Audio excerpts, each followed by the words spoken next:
Actually জুবিনৰ সম্পৰ্কে আমি নাটক লেখাৰ এটা চিন্তা কৰিছিলোঁ আগৰ পৰা। সঞ্জীৱে নিজে চেষ্টা কৰিছে।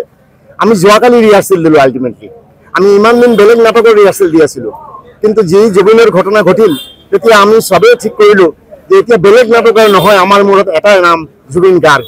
গতিকে জুবিন গাৰ্গক শ্ৰদ্ধাঞ্জলি দিয়াৰ এটা নাটক যদি লিখিব পাৰা, তেওঁ লিখিছে আৰু লিখি যোৱাকালি আমি ৰিহাৰ্চেল দিছোঁ আৰু আজি আমাৰ নতুন ল'ৰা ছোৱালী লৈ পেলাই আমি ইয়াত আহিছোঁ। আমি প্ৰতি ধুবুৰীবাসীক আমি আহ্বান জনাইছোঁ যে জুবিনৰ গান বাজিব, জুবিনৰ শ্ৰদ্ধা হ'ব, প্ৰতিটা মণ্ডপত জুবিনৰ শ্ৰদ্ধা হ'ব। নাটকে অলৰেডি সঞ্জীৱ কুণ্ডুৱে কৈছে আৰু সঞ্জীৱ কুণ্ডুক মই ধন্যবাদ দিওঁ সেইকাৰণে যে অকলে নাটক ৰচনা কৰিছে, নাটক পৰিচালনা কৰিছে আৰু আমাক ঠিকমতে পৰিচালনা কৰাৰ চেষ্টা কৰিছে। হয়তো আমি ঠিকমতে অভিনয় কৰিব পৰা নাই, সেইটো বেলেগ কথা, কাৰণ এদিনৰ ৰিহাৰ্চেলত আমি এনেকৈ প্ৰফেচনেল নহয়, তথাপি আমি কৰিছোঁ। নতুন ল'ৰা ছোৱালীক মই ধন্যবাদ দিওঁ যে এওঁলোকে এই ৰ'দৰ মাজত এটা ৰাতি ৰিহাৰ্চেল, এটা সন্ধিয়া ৰিহাৰ্চেল দি পেলাই আজি নাটকটো কৃষ্টিক প্ৰতিটা সভ্যক আৰু সভ্যাক মই ধন্যবাদ জনাওঁ আৰু লগতে আপোনালোকক ধন্যবাদ জনাওঁ যে আমাৰ নাটকখিনি আপোনালোকে কভাৰ কৰিলে, তাৰ কাৰণে যথেষ্ট ধন্যবাদ। নমস্কাৰ। সন্তান অসম হেৰুৱাইছে।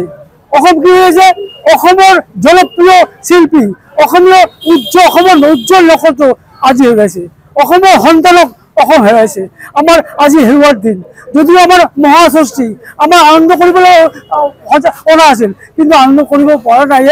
কিয়নো আমাৰ মাজত জুবিন নাই। এতিয়া আমি যে দুৰ্গা পূজাৰ উপলক্ষে যে নাটটো ওলাইছোঁ, কি দুৰ্গা এলো লগতে জুবিন। আমাৰ নাটখন আজি জুবিনৰ দশা 10 দিন হৈ গ'ল।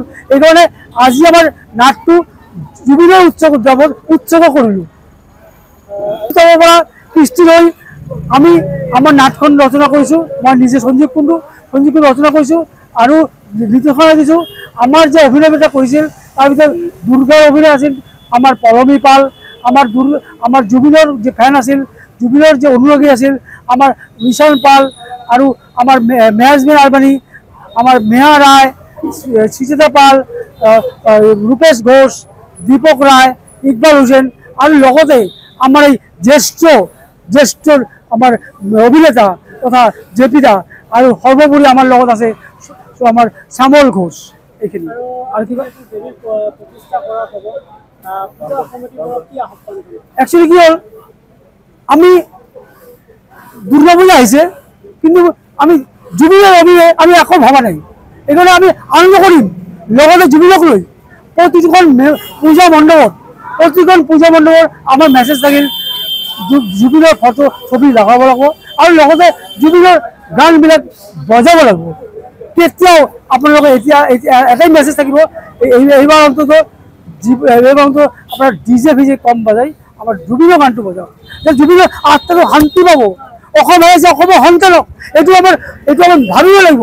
আমাৰ কিমান খালি দুখৰ কথা, এইখিনি আমাৰ ভাবিব লাগিব। যিকোনো খবৰৰ বাবে যোগাযোগ কৰক 7099017330 লগতে 7099017110 নম্বৰত।